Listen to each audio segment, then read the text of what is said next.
All right, good evening. Time is 6:23. I'm calling to order the Wednesday, September 8th, 2021 Smart Growth Committee meeting.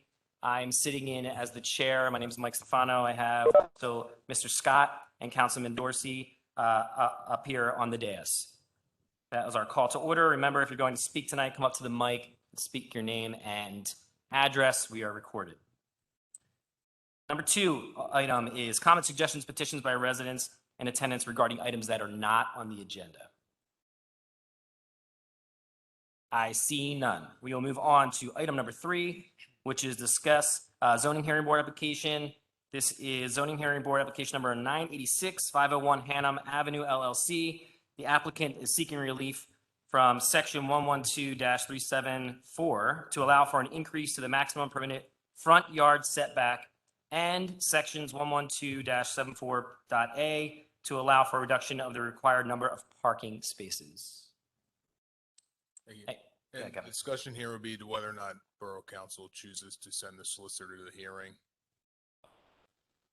I have no recommendation that the solicitor would be required to attend this hearing. And this is for a proposed laundromat, correct? Yeah, no, it's replacing the Different. laundromat. Oh, I'm sorry, yes. It's going to be an orthodontist office. And just to give a little more clarity on those two items of relief that they're seeking, one's a dimensional variance. The commercial service is a maximum of a 20-foot setback there. They want to exceed that 20-foot setback and then reduction in those parking spaces from 65 to 40. Mr. Nagel, you want to speak to this a little bit? Are you here representing the? Sure, come on up. Yeah, thanks. Just a quick question, Kevin. The new zoning code in that zoning district, is that CS? The CS district in the new zoning code, does that reduce that front yard setback? Proposed, yeah.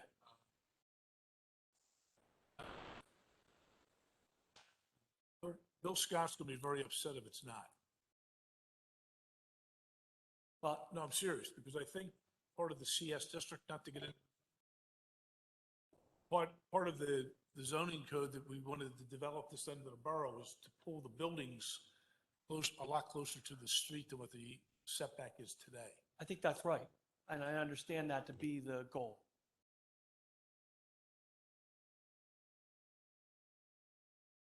This application.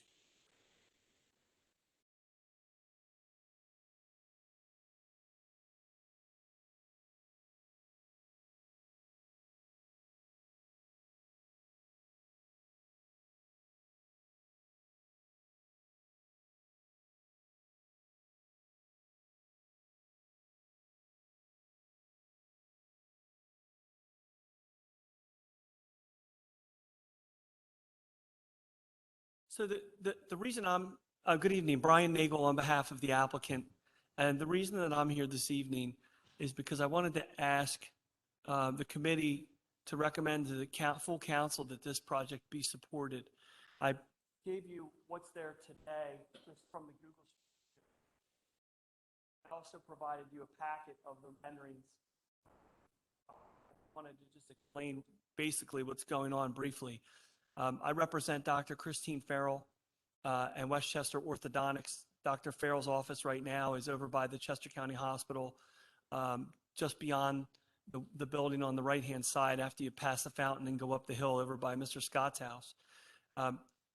She's a wonderful doctor. She's done the braces for 3 of my 5 children, and I've gotten to know her better through this process, and she's really a cool lady, and she has a very successful practice. She's got all kinds of certifications that most orthodontists do not have. This property, obviously, most of you know, I live just a few blocks from here, is in dire need of redevelopment. My client has purchased the property. This is a great opportunity to get a beautiful new building there. If you look at, Kevin, you don't have the site plan, do you? If you look at the site plan, you can see that the property is situated kind of at an odd angle corner of Hannum and Washington Street. And as Mr. Perrone was mentioning, the ordinance wants in the CS district, it wants people to pull their buildings up to the street. we looked at 25 different sketches. And in order to do that, you can't really have a building with any functionality because of the angle there. And so the other goal, there's a stream that runs behind the building you see here. And Dr. Farrell would like to have the patients as far away from the street as possible so they have quiet and, back toward the stream. So that's why she wants to push the building back. She only needs 23 spots for her practice. The other spots would be used for another small office that could be in remaining 2,000 square feet. Those are the two variances, but it's a really good opportunity to get this site redeveloped. So I wanted to ask that council support the variances that we're requesting to make this happen, so we can move forward, get the variances. We've already filed a land development application, and we'll get it approved as quickly as we can. And she's under lease restraints at the current location over off of Marshall Street. So she needs to get this project going, get it built, and get her practice moved over here. So it's really important, and that's why I'm making the request. I'm happy to answer any questions that you have. So currently, looking at the Google Street View, it already is set back quite a bit, the current building that's there. Correct. Yeah. And it's an Act 2 site that's been partially remediated, partially capped. Dr. Farrell's going to, Westchester Orthodontics and Dr. Farrell are going to do some more work with that. But yeah, that building will be raised and replaced with this building. I can't tell you the exact difference between the setback, but it's not a ton. This might be a little further back, but not much. I mean, it's narrow and irregularly shaped lot as it is, so it's kind of a tricky lot. So, Mr. Stefano, but with all due respect, I don't think it's appropriate for council to make a recommendation on something, be sitting as judge and jury on a land development in a month or so.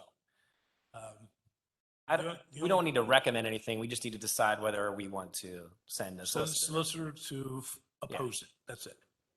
Okay, so I'll make it short and simple here. Mr. Scott or Ms. Dorsey, do you have any desire to send a solicitor to oppose this?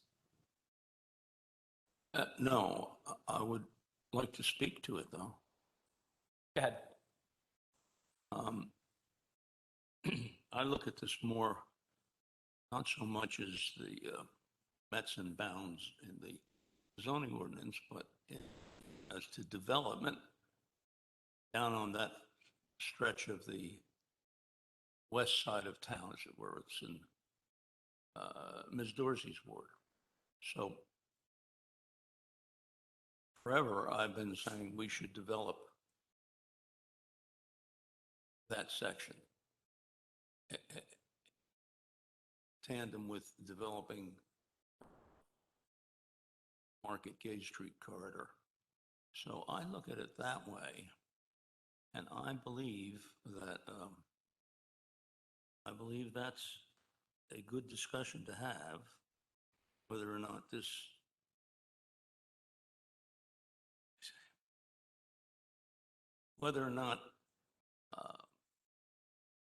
area can be developed nicely in some sort of designed or preordained fashion, or whether I should, for one, just give up my thoughts about that.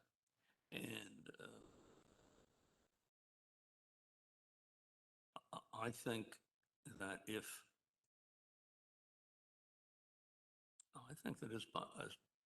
possible that we could come to the conclusion that this is a good thing to have there. If I may ask Mr. Perone, we should not, since it's going to come back to us as what? But as a land development, But that's not, it's going to come back as a land development. But what Spiegel is saying is development thereof is a problem. It's constrained by zoning now and what's coming into effect. but that's what the zoning, it's exactly why you have a zoning hearing board to make those decisions on zoning variances, special exceptions, and so forth. Let But, them, Mr. Perone, if we send a lawyer, it's often because we want to Oppose. influence the zoning hearing board, not influence in a bad way, but we want to get our point across. And I think you can do it in a positive way, too.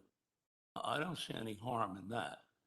If the Borough Council says, hey, we like this thing, I don't care what the zoning is, chew on that for what it's worth, zoning hearing board. I think we have the right to do that. I'm not saying we need to do that. I think we ought to have that discussion, but I don't think we're precluded from it. But anyway, may I ask, in that vein, ask you, Mr. Prone, do we have an issue with the 35 feet here? I don't know, that's what I just asked Kevin, he's gonna check into it. Mr. Nagel thinks that it has to be 35 feet. The existing setback in the CS district's 35 feet. No, I'm talking No, about the height of the it's- building. It's between 15, it has to be between 15 and 20 feet, Mr. Perone. Oh, maybe we already changed that.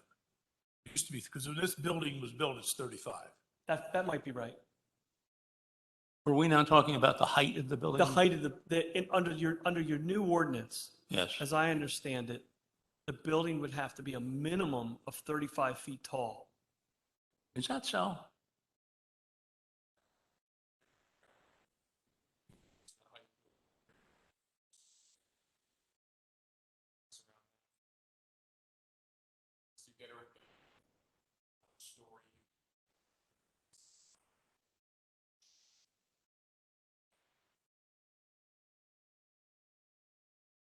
Okay, but for now, it's just the number of parking spots in the setback. Correct, under your current zoning ordinance, that's right. I must comment on Mr. Perrin's position. Been doing this for over 20 years. I've seen boards of supervisors and councils make recommendations to support or oppose zoning applications many, many times. I've never heard anything about it being inappropriate. The zoning is the zoning. When it comes to you, the zoning will be resolved and it'll be what it will be. The zoning hearing board will still have the full autonomy to make its decision. But oftentimes in projects like this that are important, that are beneficial to bring an area, jumpstart an area which certainly this locale needs,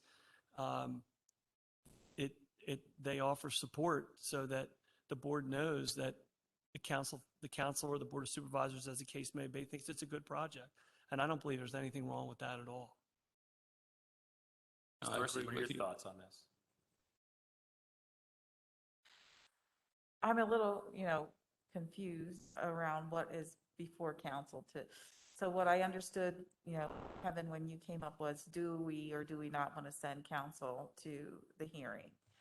I would say we don't want to send council to the hearing. I don't see a need for that.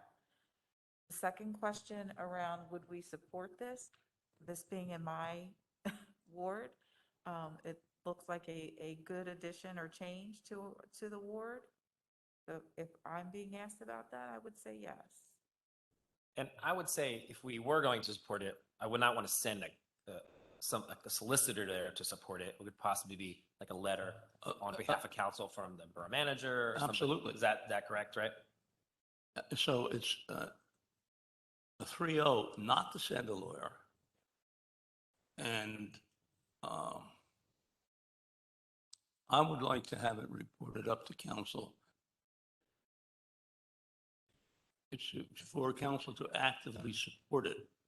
Okay. I'm still, my head hasn't turned around yet. I'm not sure I support it, but it's a nice project and I get the point. But I think council should deliberate on this and I think the council person from the South Ward, Ms. Dorsey, I think her opinion has great weight in this case.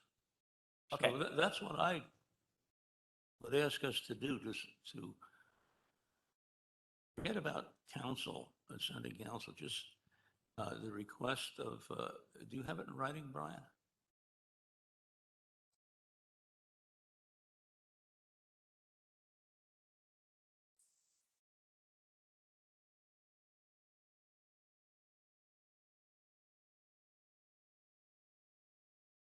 I think, Okay. I think I agree with Mr. Scott.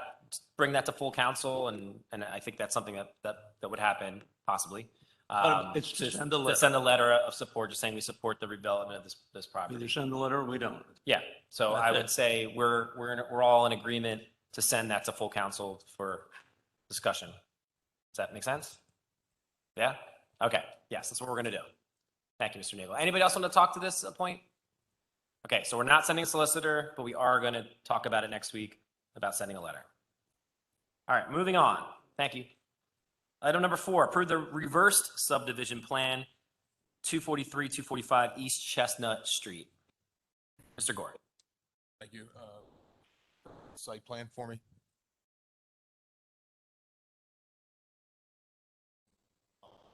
Let's just blow it up a little.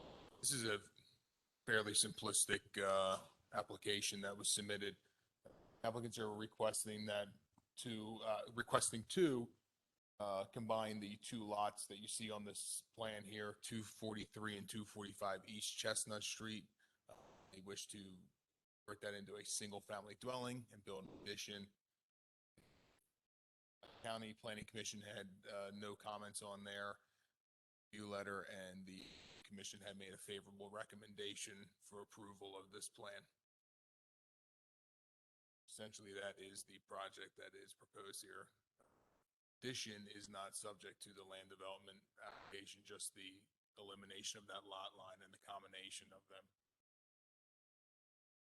Do you have any issues with this? I have no issues with this. It was compliant with all the zoning regulations. Okay. Mr. Scott, Ms. Dorsey? This is just clarification for me, Mr. Gore.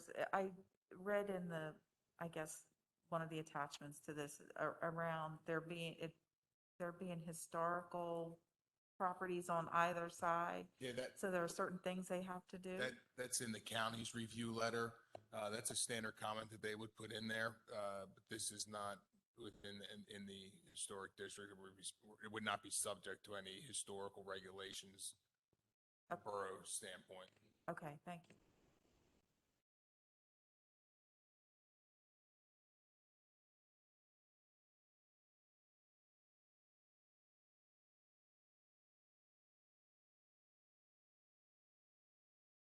Right. Yeah, it's a twin home currently. There's 2 homes there.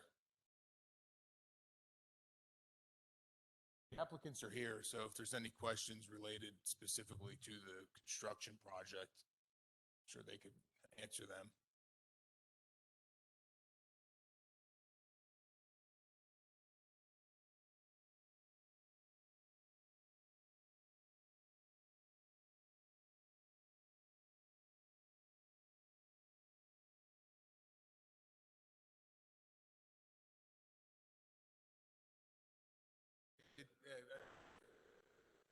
Let the applicant speak to that. Hi.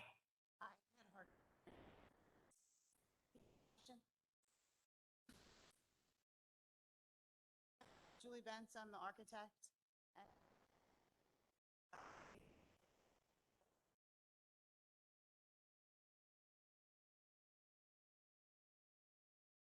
Sorry, could you repeat your? Residential, that's correct. The hope is to add a first floor bedroom. That is what we would like to add in the back there, so that they can have first floor living. And the open way to the, on the east side of the property would remain the same? Yeah, and then we're going to enlarge the kitchen. We're going to up the back of the house, have an enlarged kitchen that would span both sides of the twin, and then give a larger living room. Good. And then,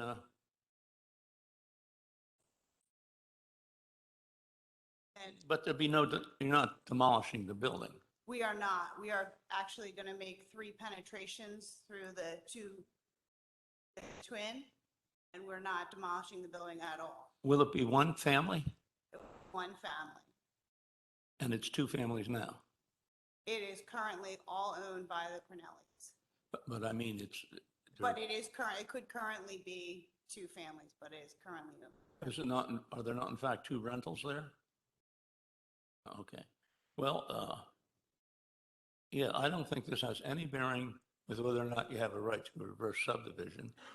But I certainly think what's happening is good for the board in the neighborhood, so that's why I wanted to know that. Therefore, what? What's the issue? I think we just are either in agreement to approve it or not, right? Is that correct? Approve. Yeah. Yep, that's 3-0. Anybody else like to talk to this? Okay, it's going to move on to the full council. Thank you.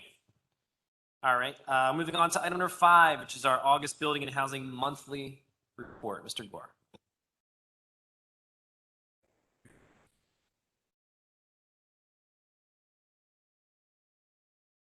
Thanks, Jeff. Starting off with the Davis Oil property, promise to provide updates on this. We did meet on site with representatives from the DEP several weeks ago.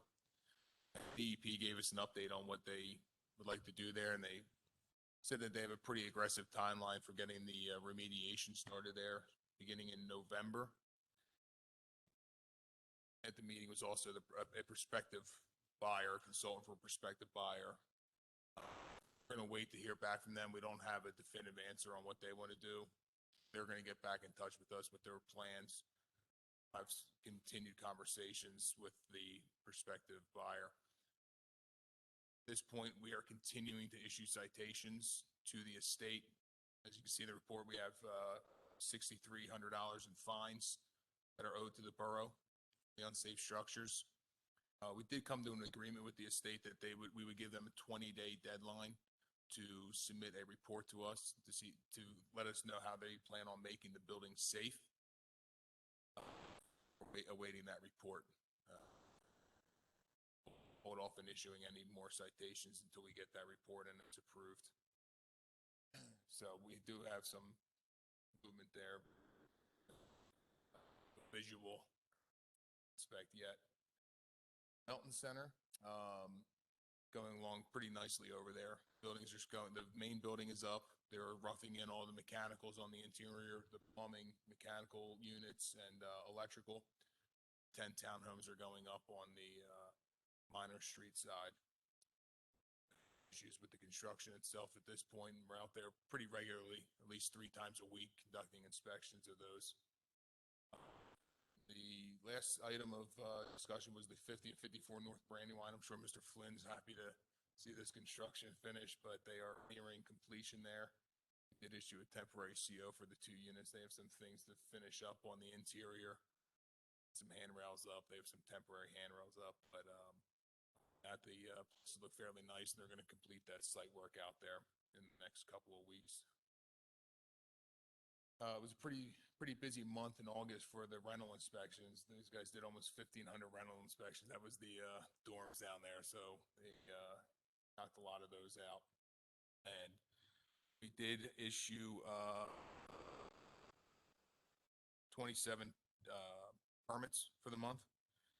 18 trash takes, a little light, but those guys were out doing a lot of inspections for the month, so we see that number tick down a little bit. I suspect that number is going to go up in the next months here with all the college kids being back down. We do try to some targeted enforcement down there with all the trash. We have had some complaints of late of parties taking place down there and trash being left on the properties. So I would imagine that number start to go up.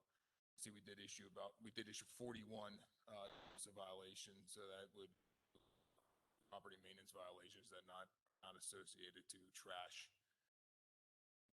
Other than that, if anyone has any questions.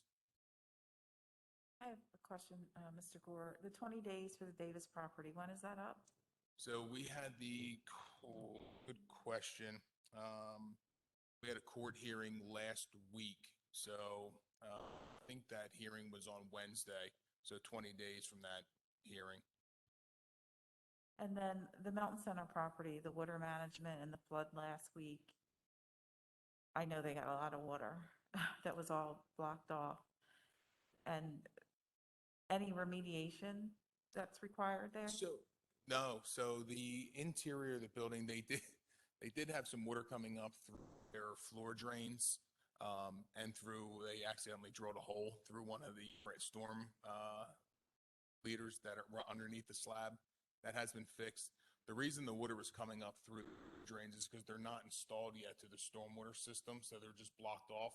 So it was coming up floor drains and actually backing up through the leaders and in through the roof. So they're going to make some temporary repairs to that so they don't have water back into the building. They're trying to get the building as weather tight as possible because they want to insulate the building. I haven't given them approval to insulate until we know that there's not a drop of water going to be going into that building. They can't get the stormwater system installed until the other townhomes are constructed because they can't have equipment running in and out of there. They're going to have a huge hole dug in the ground. So the site is tight and they have some constraints there from that respect. That's in, should that minimize, because obviously the Melton Center got a lot of water too inside. Will that minimize that, if not remediate? It's designed to handle the stormwater that's going to be created by the buildings and the impervious coverage that's on that site. It's not going to eliminate prior stormwater issues that occurred from prior flooding events. Welcome.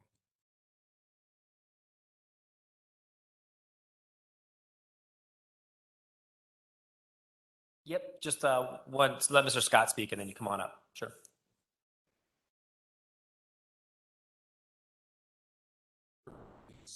There's two large buildings standing there.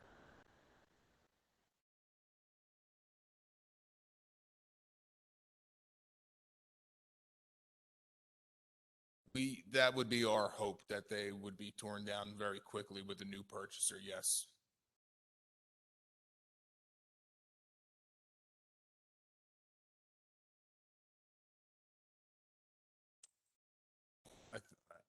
I think they're going to be paying based on the outcome of the last hearings. Essentially, the estate's saying that they don't have money to tear the buildings down. So we objected to that in the hearing, and the judge has ordered the estate to show up for an indigency hearing to produce their financial documents to show that they don't have money to tear the buildings down. It was at district court, Judge Vito's district court.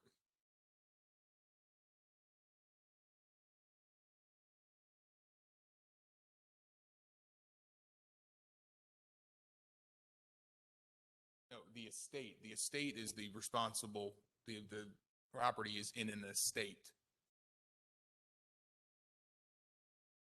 Ms. DeBaptiste, want to speak? Okay.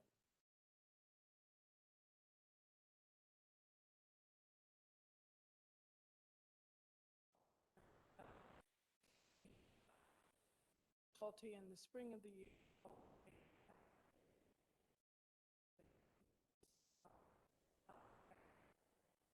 This was, however, the first center with all snow field soak up the question is two holding tank.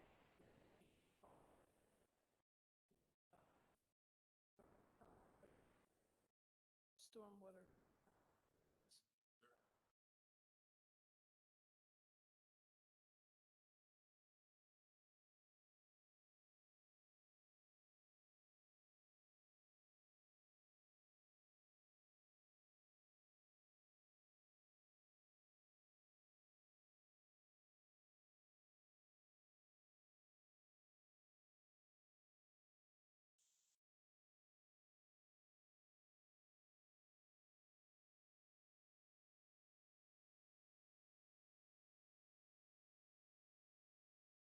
Parking.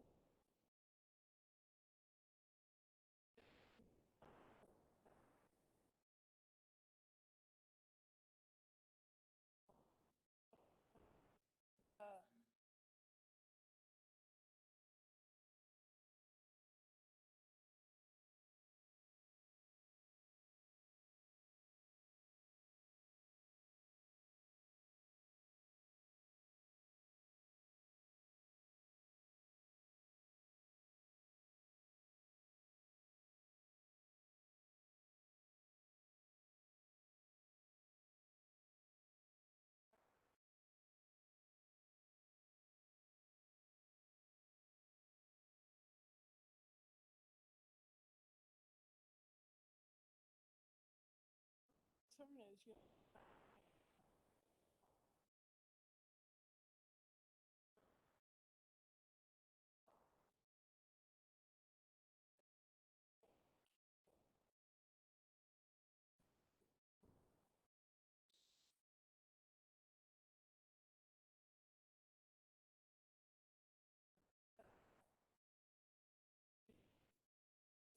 is needed, why they're in the, I mean, since that obviously, I mean, it wasn't.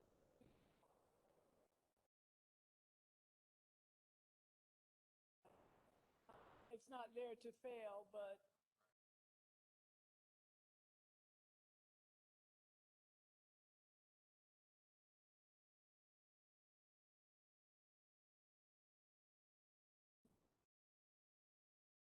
Anybody else have anything for the building and housing report? All right, thank you, Kevin. Moving on to our HARB. Number 6 is our reviewing our 2021 HARB submissions. Looks like there's 3, correct? So we can quickly just look at each one if we need to. Looks like there's a couple recommendations, so. Minor recommendations, nothing significance. Usual. They just had some comments on the dimensions of the sign, letter A, the BB&T Truist sign, and repairing of the freeze panel for the sign.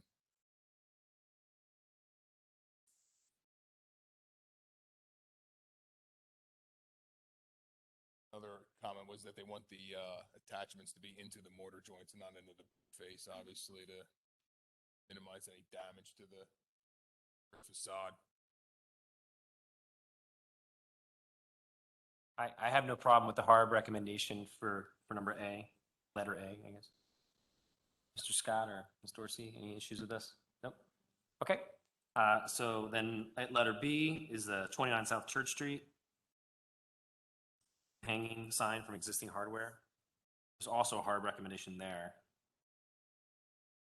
Presented metal clamps being added. That wasn't part of the submission. I think that was something that was discussed at the HARB meeting, which was an additional submission. So HARB approved that, the use of the clips that were presented at that. Once again, I have no problems with this. Good. All right, so we're good with that. And then letter C is 21 South High Street. Aluminum frames, single pane windows to a triple pane windows. There are some recommendations from HARB there too. It was just requiring the wood windows and placing the deteriorated trim, and also placing the downspouts in kind. They can make them bigger. They just had to want to keep the same material shape. Any issues with this?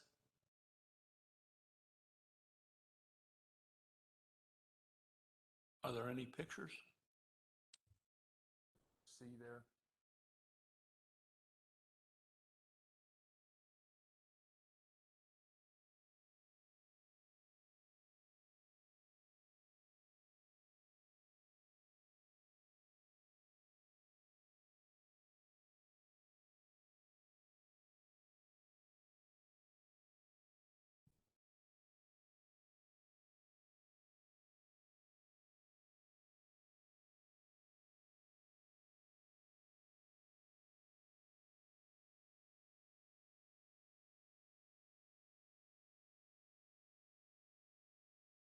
Appears that we're having some technical difficulty. Pulled up on the screen.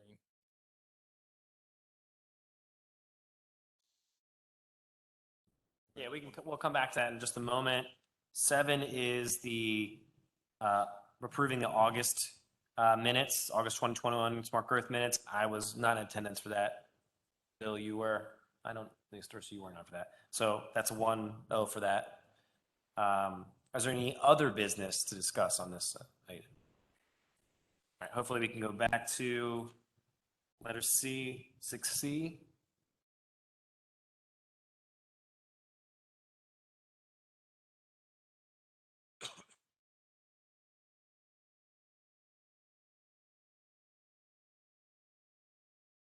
Should have everything there though. Won't let you open.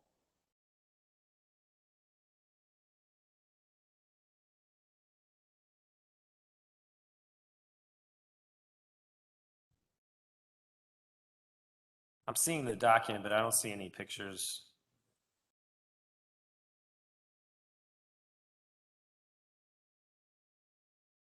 Yeah, there's no pictures, Mr. Scott.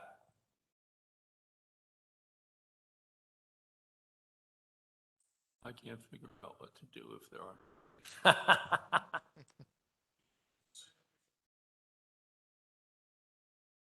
Is that okay? Okay. So we're okay with that, barring any issues with pictures the next week. Okay, there was no other business, so we are adjourned. Thank you.